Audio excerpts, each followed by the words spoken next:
Okay, imagine this. You're rushing to find a painkiller for that sudden migraine, and when you yank open your medicine cabinet, you're hit with a blast from the past. A dusty bottle of ibuprofen from 2012. A half-used antibiotic prescription from college. Suddenly, you're not just dealing with a headache, you're staring at a time capsule of bad decisions. And here's the kicker, that safe stash might be doing more harm than good. Because, some medications don't just expire, they transform. They become chemical landmines waiting to backfire. Today, we are tearing open the medicine cabinet, tossing out the myths, and asking, why are we clinging to drugs that should have been retired years ago, /n/n. Let's start with the elephant in the bathroom, expiration dates. We've all seen them, right? But how many of us actually know what they mean? Spoiler, it's not just a suggestion. That 2015 allergy pill. Its potency might have dropped to 50%. Take it, and you're not treating symptoms, you're playing placebo roulette. Personally, I think this is where the healthcare system fails us. No one explains that expired doesn't mean harmless.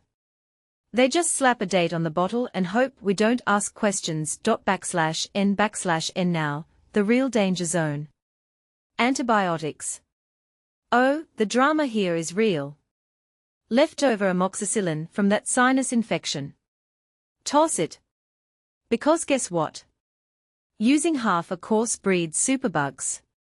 It's like training bacteria to bench press resistance.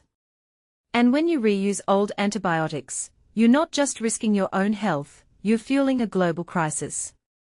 What many people don't realize is that every leftover pill is a tiny act of biological sabotage. /n/n.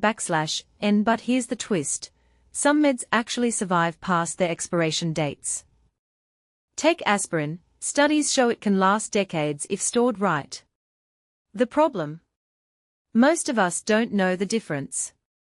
So we end up chucking perfectly good meds or worse, clinging to dangerous ones. This raises a deeper question. Why isn't pharmaceutical longevity common knowledge? Why are we left guessing? /n/and let's address the emotional layer. We keep these drugs because they represent something. Control. Preparedness. That leftover EpiPen. It's a security blanket.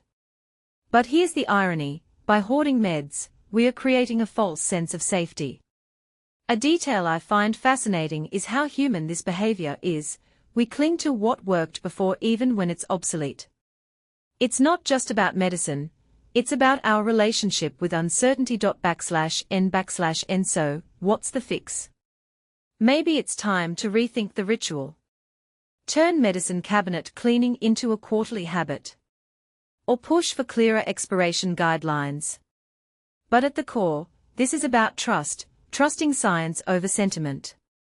Because the next time you reach for that decade-old Benadryl, remember, some things get better with age. Medicine isn't one of them. What do you hold onto in your cabinet, and what myths are you ready to purge? Let's talk in the comments.